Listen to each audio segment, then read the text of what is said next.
유대를 떠나사 다시 갈릴리로 가실새 사마리아를 통과하여야 하겠는지라. 사마리아에 있는 수가라 하는 동네에 이르시니 야곱이 그 아들 요셉에게 준 땅이 가깝고 거기 또 야곱의 우물이 있더라. 예수께서 길 가시다가 피곤하여 우물 곁에 그대로 앉으시니 때가 6시쯤 되었더라. 사마리아 여자 한 사람이 물을 기르러 왔음에 예수께서 물을 좀 달라 하시니 이는 제자들이 먹을 것을 사러 그 동네에 들어갔음이로라. 사마리아 여자가 이르되 당신은 유대인으로서 어찌하여 사마리아 여자인 나에게 물을 달라 하나이까 하니 이는 유대인이 사마리아인과 상종하지 아니함이로라. 예수께서 대답하여 이르시되 네가 만일 하나님의 선물과 또 네게 물 좀 달라 하는 이가 누구인 줄 알았더라면 네가 그에게 구하였을 것이요 그가 생수를 내게 주었으리라. 여자가 이르되 주여 물 기를 그릇도 없고 이 우물은 깊은데 어디서 당신이 그 생수를 얻겠사옵나이까. 우리 조상 야곱이 이 우물을 우리에게 주셨고 또 여기서 자기와 자기 아들들과 짐승이 다 마셨는데 당신이 야곱보다 더 크니이까. 예수께서 대답하여 이르시되 이 물을 마시는 자마다 다시 목마르려니와 내가 주는 물을 마시는 자는 영원히 목마르지 아니하리니 내가 주는 물은 그 속에서 영생하도록 솟아나는 샘물이 되리라. 아멘. 오늘 본문은 우리에게 잘 알려져 있고 찬양으로도 익숙한 우물가의 여인, 사마리아 여인에 대한 이야기입니다.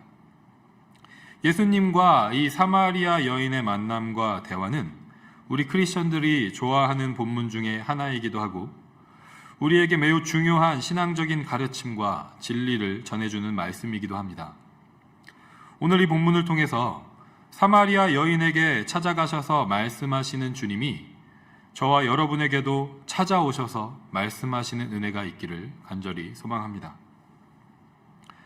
예수님과 사마리아 여인의 만남과 대화를 통해서 예수님은 첫 번째로 유대인들에게 무언가를 말씀하시고자 하십니다. 그 무언가는 바로 그들의 선민의식, 다르게 표현하면 유대인 우월의식에 대한 것입니다. 그들은 하나님의 백성이라는 자부심이 매우 강했습니다. 온 만물의 창조자이신 하나님이 자신들의 조상 아브라함과 이삭과 야곱의 하나님이라는 것입니다. 즉 하나님은 이스라엘의 하나님이시라는 것이죠.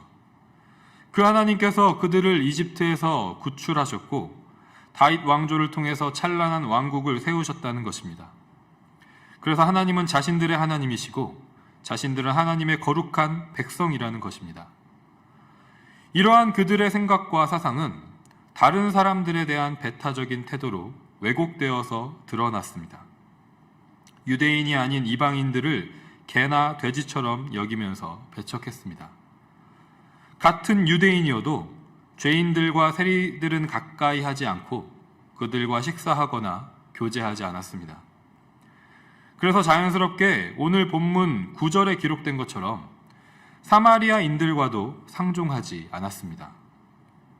왜냐하면 여러분께서 잘 알고 계신 것처럼 북이스라엘이 아시리아에 의해서 멸망당한 후에 이스라엘의 수도였던 사마리아에 거주하는 이스라엘 사람들이 아시리아의 식민지 정책에 의해서 혈통적으로 다른 이방 민족과 혼혈화되고 신앙적으로도 다른 종교와 섞이게 되었기 때문입니다. 이러한 이유로 유대인들은 유대 지역에서 갈릴리로 이동할 때 사마리아를 통과하는 길이 더 빠름에도 불구하고 시간이 2배가 넘게 걸리는 다른 길로 돌아서 갔습니다. 그런데 오늘 본문 4절에서 예수님은 사마리아를 통해서 가는 길을 선택하셨습니다. 유대인들과 그 관습의 그 통념과 같은 것들을 깨고 사마리아를 지나가기로 하신 것입니다. 4절의 문장을 그리스 원어적으로 보면 사마리아를 지나가시고자 하는 예수님의 강한 의지를 더 정확하게 이해하게 됩니다. 사마리아를 통과하여야 하겠는지라 라는 말은 사마리아를 반드시 통과해야 했다라는 뜻입니다.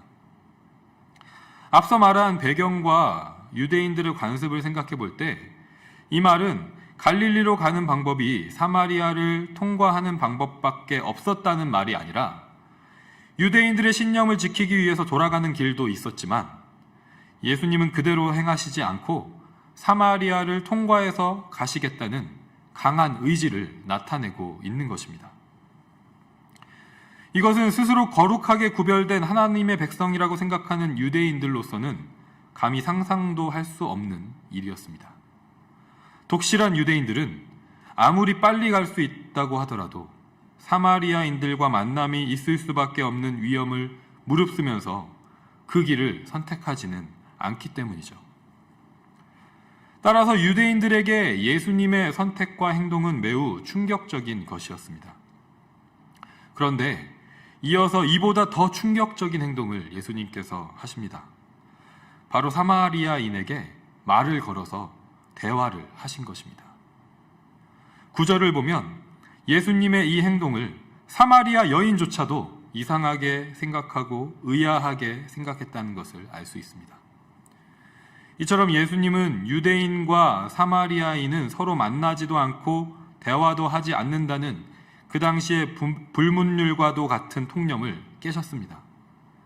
그리고 오늘 본문은 예수님의 두 가지 선택과 행동, 사마리아를 통과해서 갈릴리로 가신 선택과 사마리아 여인에게 말을 거신 행동을 통해서 유대인과 사마리아인이 상종하지 않는다는 이 관습과 통념을 예수님께서 깨셨다는 사실을 강조하고 있는 것입니다. 예수님은 왜 이것을 깨셨을까요? 유대인들의 잘못된 선민의식과 우월의식에 대해서 말씀하시고자 하신 것이 아닐까요? 유대인들은 자신들이 다른 이방 민족과 사마리아인들보다 더 거룩하고 순결하다고 믿었습니다. 그런데 정말 그랬었나요? 오히려 하나님께서는 반대로 말씀하십니다. 우리가 작년에 함께 묵상했던 에스겔 말씀에 하나님께서 남유다 백성들에게 이렇게 말씀하십니다. 에스겔 16장 48절 말씀을 보면 주 여호와의 말씀이니라 내가 나의 삶을 두고 맹세하노니 네 아우 소돔 곧 그와 그의 딸들은 너와 네 딸들의 행위같이 행하지 아니하였느니라. 이어지는 51절에 사마리아는 네 죄의 절반도 범하지 아니하였느니라. 네가 그들보다 가증한 일을 심히 행하였으므로 네 모든 가증한 행위로 네 형과 아우를 의롭게 하였느니라. 무슨 말씀입니까? 소돔 사람들이 유다 사람들만큼 악하게 행하지 않았다는 말씀입니다. 그리고 사마리아 사람들은 유다 사람들이 행한 죄의 절반도 짓지 않았다는 말씀입니다. 그래서 유다 사람들의 죄악 때문에 오히려 소돔과 사마리아 사람들이 의로워 보일 정도라고 하나님께서 말씀하고 계신 것입니다. 따라서 유대인들은 자신들이 하나님의 선택받은 거룩한 백성이라고, 다른 민족보다 하나님 앞에서 더 순결한 민족이라고 자신만만해 할 수 없는 사람들이라는 것이죠. 예수님은 그들이 자신들의 민낯을 보기 원하셨습니다. 과연 스스로 생각하는 것처럼 자신들이 하나님 앞에서 정말 거룩한지, 순결한지, 다른 이방 민족이나 사마리아인들을 죄인이라고, 불결하다고 손가락질 할 수 있는 위치에 있는지 보라고 말씀하고 계신 것입니다. 저와 여러분의 모습은 어떤지 되돌아보기를 원합니다. 우리 가운데에는 나는 크리스천이야, 나는 모태신앙이야, 나는 교회 리더야, 나는 사역자야, 내가 신앙생활을 얼마나 오랫동안 열심히 했는데 나는 다른 사람들과는 달라, 우리 가정은, 우리 교회는 그래도 다른 데보다는 나아, 다른 데보단 거룩해. 입으로 말하거나 표현하진 않아도 우리 안에 이러한 생각들이 있지는 않습니까? 우리가 혹시 이런 마음을 가지고 있다면 이미 우리는 하나님 앞에서 죄인임을 부인할 수 없을 것입니다. 왜냐하면 이 모습이 바로 예수님께서 지적하셨던 잘못된 기도를 하는 바리새인의 모습과 같기 때문입니다. 누가복음 18장 10절과 11절에 예수님께서 이렇게 말씀하십니다. 두 사람이 기도하러 성전에 올라가니 하나는 바리새인이요 하나는 세리라. 바리새인은 서서 따로 기도하여 이르되 하나님이여 나는 다른 사람들 곧 토색, 불의, 간음을 행하는 자들과 같지 아니하고 이 세리와도 같지 않음을 감사하나이다. 우리가 잘 아는 것처럼 스스로가 다른 사람들, 다른 죄인들과 같지 않고 그들보다 거룩하고 열심히 신앙생활을 한다고 자신했던 바리새인을 예수님은 의롭다고 말씀하시지 않았습니다. 우리가 하나님 앞에 의롭다 여기심을 받을 때는 언제이냐면 세리처럼 가슴을 치며 나는 죄인입니다 라고 고백할 때라고 예수님은 말씀하십니다. 그리고 그렇게 고백하는 사람은 내가 다른 사람보다 거룩하다고 말하지 못합니다. 나의 거룩을 지키기 위해서 내가 거룩하지 않다고 생각하는 사람들을 배척하지 않습니다. 오히려 내가 하나님의 긍휼하심이 없어서는 안 되는 불쌍한 죄인임을 고백하면서 나와 같은 죄인들을 찾아갑니다. 그리고 그들에게 말을 건넵니다. 이것이 바로 예수님이 유대인들에게 그리고 우리에게 원하시는 모습입니다. 사실 가만히 생각해보면 사람이 사람을 찾아가서 말을 건네는 것은 그리 어려운 일이 아닙니다. 그런데 이 일을 어렵게 만드는 것은 우리 안에 존재하는 교만함과 그로부터 수반되는 타인을 향한 미움과 경멸의 마음입니다. 그래서 교만이 하나님 앞에서 우리를 망하게 하는 지름길이라고 성경은 우리에게 증언하고 있는 것입니다.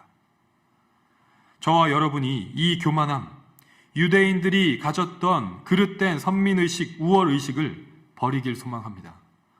하나님 앞에서 어쩔 수 없는 죄인임을 고백하면서 긍휼을 구하는 우리들이 되길 소망합니다. 그리고 그 겸손한 마음으로 거리를 두었던 이웃들, 지체들에게 예수님처럼 찾아가서 말을 건네는 우리들이 되길 소망합니다. 하나님께서 그 만남과 대화를 통해서 막혔던 담을 허무시고 하나님의 일을 행하실 줄 믿습니다. 그렇다면 이 만남과 대화를 통해서 하나님께서 하실 일은 무엇일까요? 오늘 본문을 통해서 예수님께서는 두 번째로 유대인들과 사마리아인들에게 무언가를 말씀하고 계십니다. 그것은 그들이 공통적으로 가지고 있었던 영적인 문제였습니다. 예수님께서 사마리아 여인에게 물을 좀 달라고 부탁하신 것은 예수님이 정말 물이 필요해서가 아니었습니다. 예수님은 오히려 자신이 사마리아 여인에게 생수를 주실 수 있는 분이라고 말씀하십니다. 그런데 11절을 보면 사마리아 여인은 예수님이 물을 기를 그릇도 없이 어떻게 생수를 자신에게 줄 수 있는지 의문을 가집니다. 여기서 우리는 사마리아 여인도 3장에 나오는 니고데모와 같이 땅의 것에 생각이 매여 있다는 것을 알 수 있습니다. 안주영 목사님께서 말씀을 전해주셨던 것처럼 니고데모가 예수님께서 거듭남에 대해서 말씀하셨을 때 위로부터 나는 것이라고 이해하지 못하고 어머니 뱃속에서 다시 태어나는 것으로 이해했던 것처럼 사마리아 여인도 예수님께서 말씀하신 생수를 자신이 지금 기르러 온 땅에 있는 우물물로 이해하고 있었던 것입니다. 하지만 예수님께서 말씀하시는 생수는 땅속 우물에서 나는 물이 아니었습니다. 비가 오지 않으면 말라서 없어지는 물이 아니었습니다. 예수님께서 주시는 물은 14절에 말씀하시는 것처럼 영원히 목마르지 않는 샘물, 영생하도록 솟아나는 샘물, 위로부터 내려오는 샘물이었던 것입니다. 이처럼 예수님은 이 샘물을 주시기 위해서, 영생을 주시기 위해서 사마리아 여인을 찾아가셔서 말씀하신 것입니다. 그리고 사마리아 여인과의 만남과 대화는 그녀를 영원한 생명으로 이끌었습니다. 예수님은 저와 여러분의 삶 가운데 이루어지는 만남과 대화들을 통해서도 이 일을 행하시길 원하시는 줄 믿습니다. 우리가 모여서 함께 하나님 앞에 죄인임을 고백하면서 긍휼을 구하면서 서로 대화하고 서로 위해서 기도할 때 하나님은 우리의 만남과 대화를 통해서 땅에 속한 것이 아니라 위에 속한 것, 하늘에 속한 것을 주실 것입니다. 우리 안에 하나님의 나라와 영원한 생명에 대한 소망이 더 커질 것입니다. 서로에 대한 사랑과 용서의 마음이 더 풍성해질 것입니다. 2021년 한 해 우리의 가정과 공동체에 이러한 은혜가 있기를 간절히 소망합니다. 이 시간 함께 기도할 때 하나님 앞에서 죄인임을 겸손하게 고백하고 우리의 만남과 대화를 통해서 하나님 역사해 주옵소서, 영원한 생명을 누리게 하옵소서 간절하게 기도하는 우리 공동체가 되기를 주님의 이름으로 간절히 소망하고 축복합니다.